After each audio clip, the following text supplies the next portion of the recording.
بسم اللہ الرحمن الرحیم وبہ نستعین وصلی اللہ علی نبینا محمد وعلی آلہ واصحابہ اجمعین وبعد۔ عزیز طلباء، شیخ محمد بن عبد الوہاب رحمہ اللہ نے اپنی مایہ ناز اور مشہور ترین کتاب الکبائر کا 17واں باب، الکبائر کا 17واں باب جس عنوان کے تحت ذکر کیا ہے باب التشدق و تکلف الفصاح، باب التشدق و تکلف الفصاح، کہ آدمی اپنی گفتگو میں تکلف سے کام لے۔ اپنی گفتگو میں کیا ہے؟ تکلف اور بناوٹ، اور اسی طرح کیا ہے رنگ آمیزی کرے، رنگ آمیزی کرے۔ خلاصہ یہ سمجھیے کہ آدمی کو اپنی گفتگو میں تکلف سے گریز کرنا چاہیے، تکلف اور ظاہری دکھاوے اور بناوٹ سے کیا ہونا چاہیے؟ گریز کرنا چاہیے۔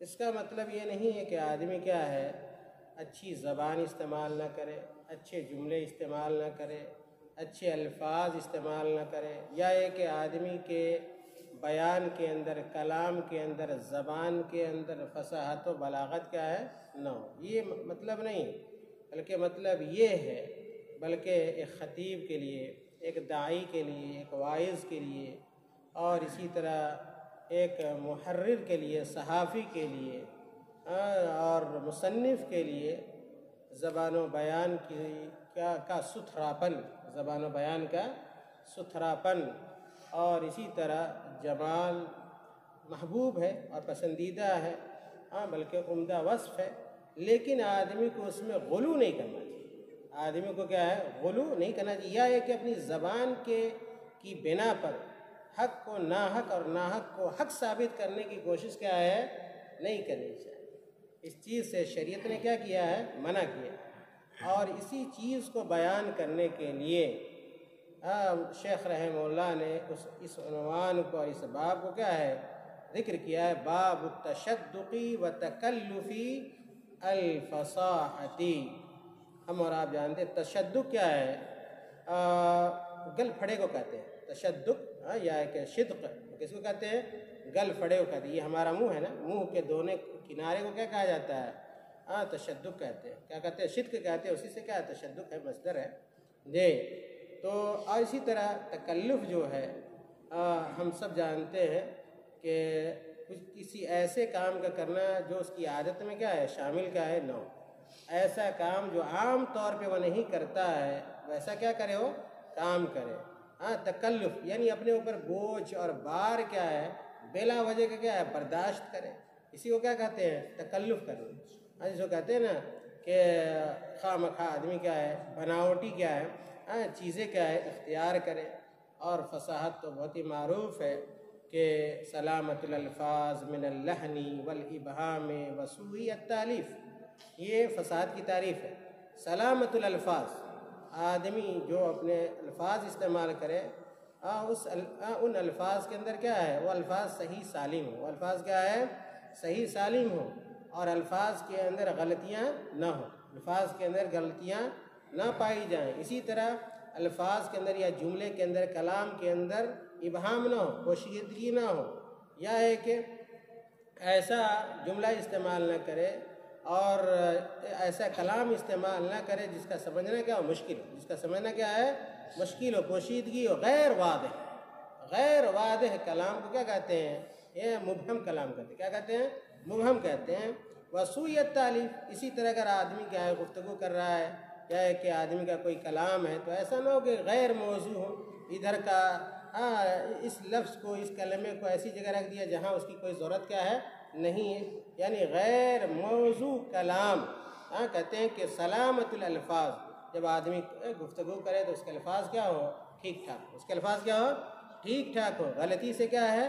پاک و صاف ہو، اور اسی طرح کیا ہے؟ غیر واضح کیا ہے؟ نہ ہو، اور غیر موضوع الفاظ کیا ہے؟ پائے کیا ہے؟ نہ جائیں۔ اگر ایسا ایسا کلام ہے تو اسی کو کیا کہتے ہیں؟ فصاحت سے تعبیر کیا جاتا ہے۔ شیخ رحمہ اللہ کے یہاں پہ اس باب کے ذکر کرنے کا اصل مقصد یہ ہے کہ آپ کو وہ بتلا سکیں کہ آدمی اپنی گفتگو میں، یاد رکھیے کہ آدمی اپنی گفتگو میں تکلف سے کیا ہے؟ پاک و صاف رہے۔ اور تکلف کا اظہار کیا ہے؟ نہ کرے، یا ہے کہ اپنے طرز کلام، یا ہے کہ زور بیان سے، یا ہے کہ اپنے زور بیان سے حق کو ناحق اور ناحق کو حق ثابت کرنے کی کوشش کیا ہے؟ نہ کرے۔ اگر ایسا کرتا ہے تو کیا ہے؟ مذموم ہے۔ ایسا کرتا ہے تو ناپسندیدہ عمل ہے، ناپسندیدہ عمل ہے۔ شیخ رحمہ اللہ نے اس باب کے تحت قرآن کریم کی ایک آیت اور 4 حدیثیں بیان کی ہیں۔ قرآن کریم کی ایک آیت اور 4 حدیثیں بیان کی ہیں۔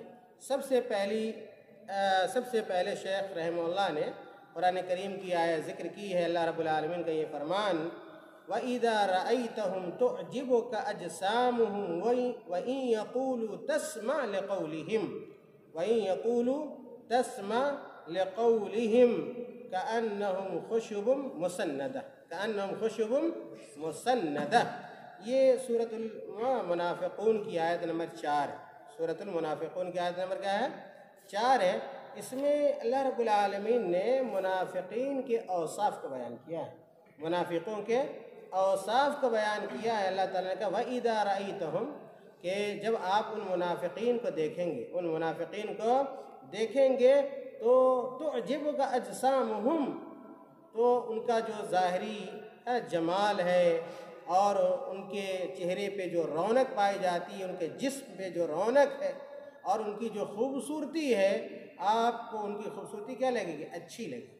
تُعْجِبُكَ أَجْسَامُهُمْ، ان کے اجسام، ان کا جسم آپ کو کیا ہے؟ تعجب میں اور حیرت میں کیا ہے؟ ڈال دے گا۔ جو اللہ تعالیٰ نے کیا ہے؟ ان کو جمال اور خوبصورتی اور رونق کیا ہے؟ عطا کیا ہوا ہے۔ وَإِن يَقُولُوا تَسْمَعْ لِقَوْلِهِمْ، اور جب وہ لوگ بولیں گے تو آپ کیا ہے؟ ایسی رواں زبان استعمال کریں گے، اور ان کی زبان میں ایسی فصاحت اور بلاغت آپ دیکھیے گا کہ آپ ان کی باتوں کو سننے کے لیے کیا ہے؟ مجبور ہو جائیں۔ لیکن اللہ تعالیٰ نے آگے کہا کہ یہ زبان آوری اور یہ ان کا طرز کلام وہ اسی طرح ہے جیسے کیا ہے؟ لکڑی ہوتی ہے۔ جیسے کیا ہے؟ لکڑی ہوتی ہے۔ اللہ تعالیٰ کأنہم خشب مسندہ، جیسے دیوار میں کیا ہے؟ آدمی کیا ہے؟ لکڑی کو لگا دیتا ہے۔ دیوار میں کیا ہے؟ لکڑی کو لگا دیتا ہے تو اسے ظاہری تو زینت ہوتی ہے، خوبصورتی سمجھ میں آتی ہے کہ یہ مکان اور یہ گھر کیا ہے؟ بڑا خوبصورت ہے، لیکن وہ لکڑی کسی کام کا نہیں، وہ لکڑی کسی کام کی نہیں ہوتی ہے۔ اس کے اندر سوجھ بوجھ اور عقل و شعور اس لکڑی کے اندر پائی نہیں جاتی۔ یہی مثال کس کی ہے؟ منافقی کی۔ ان کا جسم بڑا اچھا، ان کے چہرے بڑے اچھے، اور اسی طرح ان کی باتیں بڑی اچھی ہیں، لیکن یہ کہ ان کے اندر جو شعور ہونا چاہیے، جو آگہی ہونی چاہیے، اور جو دینی پختگی پائی جانی چاہیے، اور دین سے محبت اور لگاؤ پایا جانا چاہیے، یہ چیزیں ان منافقین کے اندر کیا ہے؟ موجود نہیں ہے۔ کہنا یہ چاہتے ہیں کہ منافقین بھی کیا ہے؟ زبان آوری کی صفت سے کیا ہے؟ متصف تھے، لیکن اگر آدمی حق پہ نہ رہے، سچ پہ نہ رہے، دین پر نہ رہے، اسلام پر قائم و دائم نہ رہے، اور صرف کیا ہے؟ مبالغہ آرائی سے کام لے، ہر معاملے میں کیا ہے؟ مبالغہ آرائی سے کام لے، اور زبان کے زور پہ کیا ہے؟ ظلم اور زیادتی کیا ہے؟ کرنے لگے، تو ایسے بیان اور ایسی زبان کا شریعت میں کوئی اعتبار و شمار کیا ہے؟ نہیں ہے۔ شیخ رحمہ اللہ نے جو حدیثیں بیان کی ہیں ان میں سے سب سے پہلی حدیث حضرت عبداللہ ابن عمر رضی اللہ تعالیٰ عنہ کی روایت ہے۔ حضرت عبداللہ ابن عمر رضی اللہ تعالیٰ عنہ کی روایت ہے، مرفوع ہے، مرفوعاً یہ حدیث موجود ہے۔ آپ صلی اللہ علیہ وسلم نے ارشاد فرمایا ان من البیان لسحرا، ان من البیان لسحرا۔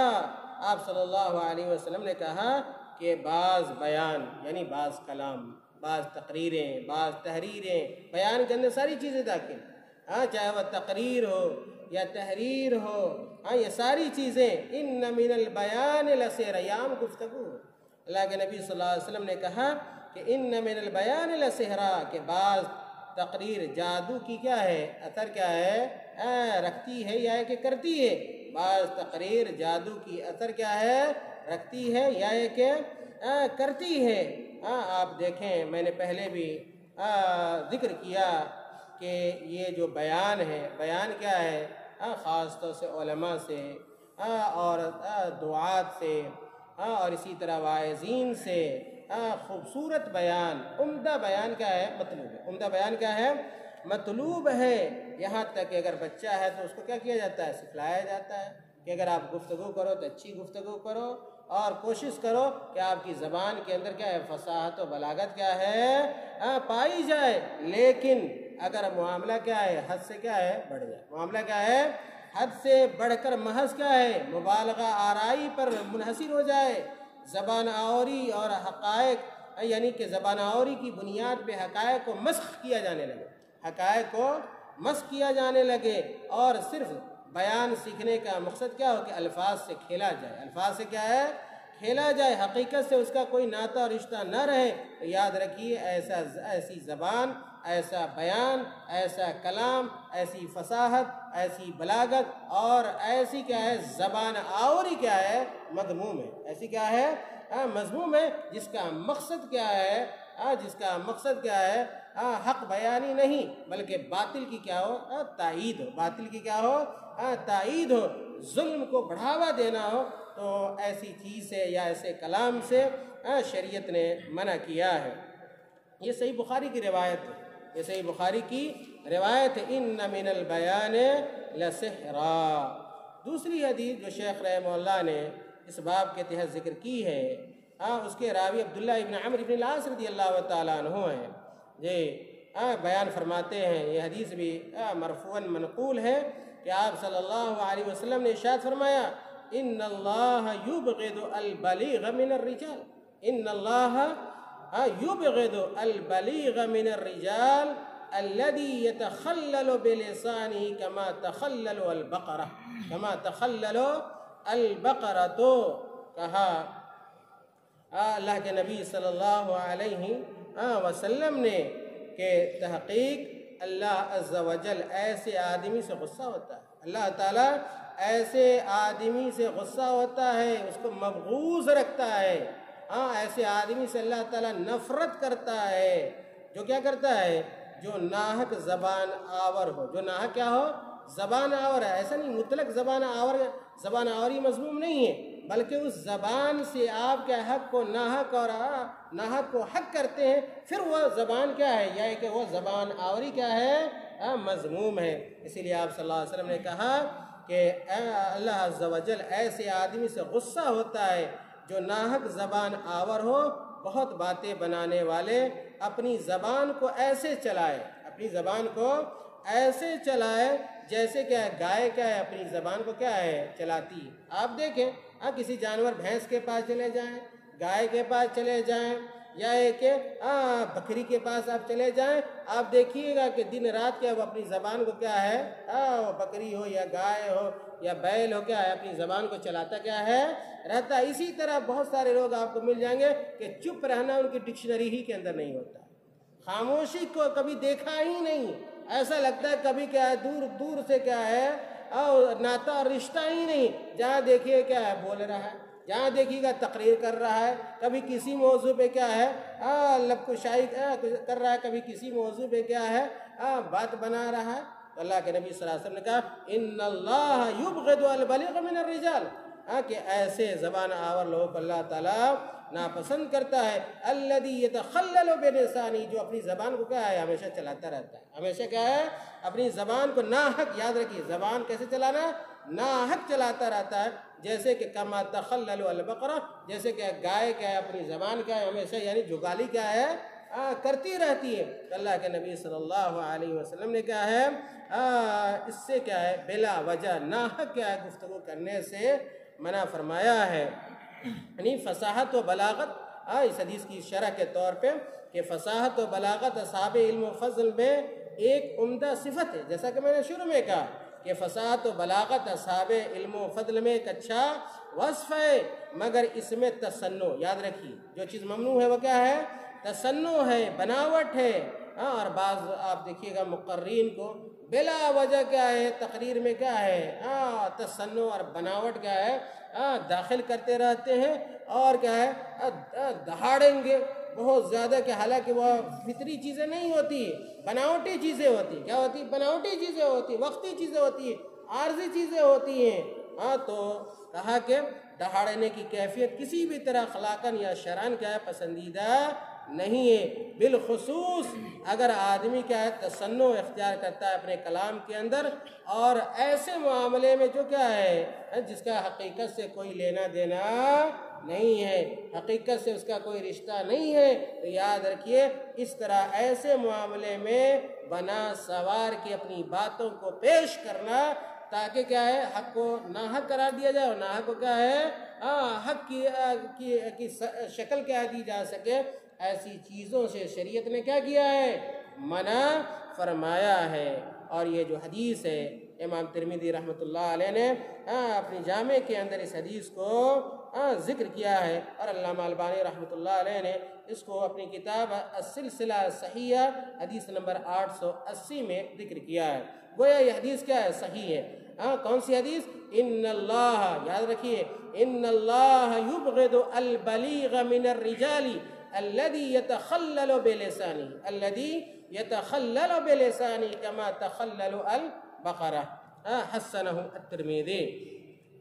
شیخ رحمہ اللہ نے اگلی جو حدیث بیان کی ہے اس باب کے حوالے سے، ابو ہریرہ رضی اللہ تعالیٰ عنہ اس حدیث کے راوی حضرت ابو ہریرہ رضی اللہ تعالیٰ عنہ کہ آپ صلی اللہ علیہ وسلم ارشاد فرمایا، من تعلم صرف الکلام، من تعلم صرف الکلام لیصرف به قلوب الرجال او الناس لم يقبل اللہ منہ یوم القیامت صرفا ولا عدلا. لم يقبل اللہ منہ یوم القیامت صرفا ولا عدلا. رواہ ابو داود. یہ بہت ہی اہم حدیث آپ صلی اللہ علیہ وسلم نے ارشاد فرمایا کہ جس نے گفتگو کا ہیر پھیر، جس نے گفتگو کا ہیر پھیر، ہیر پھیر سے کیا مراد ہے؟ یعنی باتیں بنانے کا ڈھنگ، باتیں بنانے کا ڈھنگ اس لیے سیکھا کہ وہ اس کے ذریعے سے لوگ کے دل کیا کر لے؟ موہ لے. لوگ کے دلوں کو اپنی طرف کیا کرے؟ پھیر لے. لوگ کے دلوں کو اپنی طرف موہ لے. تو اللہ عز و جل قیامت کے روز اس کا کوئی نفل اور کوئی فرض کیا ہے قبول نہیں کرے گا. یعنی کوئی عمل ایسے آدمی کا قیامت کے دن مقبول نہیں ہوگا، چاہے وہ سونا دے، چاندی دے، یا ایک فرض کی ادائیگی کرے یا ایک نفل کی ادائیگی کرے.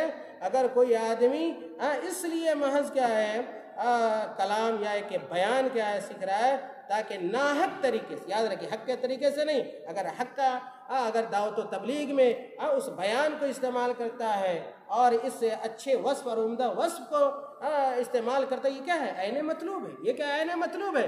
لیکن ناحق اگر استعمال کر رہا ہے اپنی فصاحت اور بلاغت کو، تو یاد رکھیے کیا ہے؟ مذموم ہے. یہ کیا ہے؟ مذموم ہے. اور اس سے کیا ہے آدمی کو کیا ہے بچنا چاہیے. تو اللہ کے نبی صلی اللہ علیہ وسلم نے کہا من تعلم صرف الکلام، کہ جو کلام کے ہیر پھیر کو سیکھتا ہے. کیوں سیکھتا ہے؟ لیصرف به قلوب الرجال، تاکہ لوگوں کے دلوں کو اپنی طرف کیا کرے؟ مائل کرے. لوگوں کے دلوں کو کیا ہے؟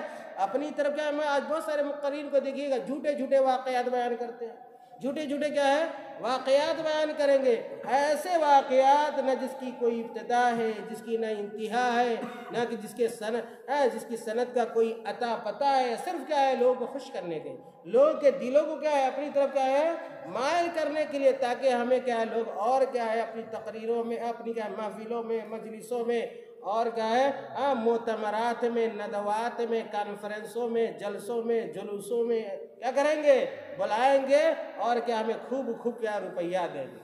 یاد رکھیے یہ سارے لوگ کیا اسی زمرے میں کیا ہے آتے ہیں، اگر ان کا مقصد کیا ہے؟ نیک نہ ہو. اگر ان کا مقصد کیا ہے نیک نہ ہو تو یاد رکھیے یہ چیز کیا ہے ممنوع ہے. کہا لم يقبل اللہ منہ یوم القیامہ، لم يقبل اللہ منہ یوم القیامہ صرفا ولا عدلا. اللہ رب العالمین کے عذاب سے دن قیامت میں اگر یہ بچنا چاہے سارا کچھ دے کر بچنا چاہے بچ نہیں سکتے، اللہ تعالیٰ ایسے لوگ کی کسی بھی عمل کو قبول کیا ہے نہیں کرے گا۔ اور یہ حدیث میں نے کہا کہ سنن ابو داؤد کی روایت ہے۔ امام ابو داؤد رحمۃ اللہ علیہ نے کتاب الادب کے اندر اس حدیث کو بیان کیا ہے۔ آخری حدیث اس باب کی جو شیخ رحمہ اللہ نے ذکر کیا ہے، کہتے ہیں کہ ولی احمد ان معاویہ رضی اللہ عنہ لعن رسول اللہ صلی اللہ علیہ وسلم، مسند احمد کی روایت ہے۔ آخری جو روایت ہے مسند احمد کی روایت ہے، اور معاویہ رضی اللہ تعالیٰ عنہ اس حدیث کے راوی ہیں۔ کہتے ہیں لعن رسول اللہ صلی اللہ علیہ وسلم الذین یشققون الکلام، الذین یشققون الکلام تشقیق الشعر، تشقیق الشعر۔ اور میں نے کہا کہ مسند احمد کی روایت ہے کہ کہتے ہیں معاویہ رضی اللہ تعالیٰ عنہ کہ اللہ کے نبی صلی اللہ علیہ وسلم نے لعنت کی، اللہ کے نبی صلی اللہ علیہ وسلم لعنت کی، کن لوگوں پہ لعنت؟ اور لعنت کا معنی آپ سب سمجھتے ہیں کہ لعنت کا مطلب ہوتا ہے ایسا آدمی جو اللہ رب العالمین کی رحمت کو نہ پا سکے، اللہ رب العالمین کی رحمت کا مستحق قرار نہ بن سکے۔ العباد والطرد کے معنی میں آتا ہے جی۔ تو جو لوگ اللہ کی رحمت سے دور ہوتے ہیں ان لوگوں میں سے وہ بھی ہیں جو اپنے کلام کے اندر، اپنی گفتگو کے اندر، اپنی بات چیت کے اندر، اپنی تحریر اور تقریر کے اندر کیا کرتے ہیں؟ تکلف اختیار کرتے ہیں۔ کیا کرتے ہیں؟ تکلف کرتے ہیں۔ یشققون الکلام، یشققون الکلام جی۔ یعنی یشققون کا معنی کیا ہے؟ یتکلفون، جو کیا کرتے ہیں؟ تکلف کرتے ہیں اپنے کلام اور اپنی گفتگو کے اندر۔ اور کبھی تکلف اتنا کرتے، کبھی منہ کو ادھر گھمائیں گے، کبھی دائیں گھمائیں گے، کبھی بائیں گھمائیں گے۔ اور کیا ہے، جس طرح بعض حدیثوں کے اندر ہے کہ جس طرح جانور کیا ہے، زبان کیا ہے، اپنا منہ کیا ہے چلاتا رہتا ہے، کبھی ادھر کبھی ادھر کیا ہے، ویسے ہی کیا ہے وہ لوگ کیا ہے دکھانے کے لیے اپنے کلام کو میں بناوٹ اور تصنع کیا ہے پیدا کرنے کے لیے کرتے ہیں۔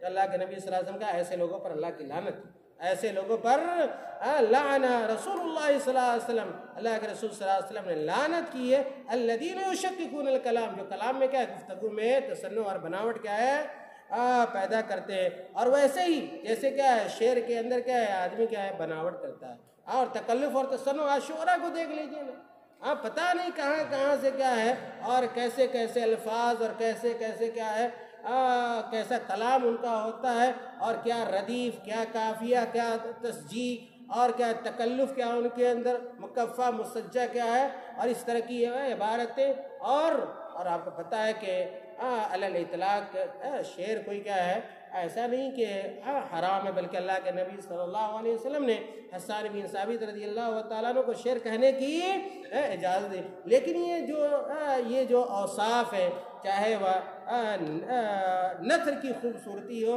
یا ایک نظم کی خوبصورتی ہو، وہ راہ حق میں کیا ہے اس کا استعمال کیا ہے ہونا چاہیے، دین کے کام میں اس کا استعمال ہونا چاہیے، دعوت کے کام میں استعمال ہونا چاہیے۔ اور اسی طرح جو اچھے اعمال ہیں ان اعمال میں ان چیزوں کو استعمال کرنا چاہیے۔ اس کے اندر تصنع نہیں ہونا چاہیے، بناوٹ نہیں ہونی چاہیے، اور اس کا مقصد کیا ہے، باطل کا حصول کیا ہے، یا ایک حق کو کچلنا کیا ہے، حق کو دبانا کیا ہے، نہیں ہونا چاہیے۔ اس لیے اللہ کے نبی صلی اللہ علیہ وسلم کا کہ لعن رسول اللہ صلی اللہ علیہ وسلم الذین یشققون الکلام تشقیق الشعر، تشقیق الشعر۔ ویسے سندن یہ حدیث کیا ہے، ضعیف ہے، یہ حدیث کیا ہے، ضعیف ہے۔ اس کے اندر ایک راوی ہیں جابر الجعفی، جابر الجعفی، اس کو اہل علم نے، اس راوی کو اہل علم نے ضعیف قرار دیا ہے۔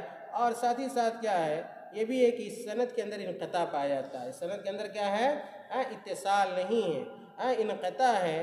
اس حدیث کو عمرو بن یحییٰ نے معاویہ رضی اللہ تعالیٰ عنہ سے ڈائریکٹ کیا ہے نہیں سنا ہے۔ اس بنیاد پہ اس سند کے اندر کیا انقطاع کیا ہے پایا جاتا ہے۔ اور آپ کو پتہ ہے کہ حدیث کا منقطع ہونا کیا ہے، حدیث کی ضعف کی علامتوں میں سے ایک علامت ہے۔ اللہ تعالی ہمیں اور آپ کو نیک اعمال کی توفیق عطا فرمائے۔ اللہ تعالی ہمیں اور آپ کو اپنی زبان اور اپنے بیان کو راہ حق میں استعمال کرنے کی توفیق بخشے، اور اللہ تعالی ہمیں ایسے کلام سے، ایسے بیان سے بچائے جس کا مقصد کیا ہے اچھا نہ ہو، یا ہے کہ جس سے اللہ رب العالمین ناراض ہوتا ہو، ناخوش ہوتا ہو۔ صلی اللہ علیہ نبینا محمد۔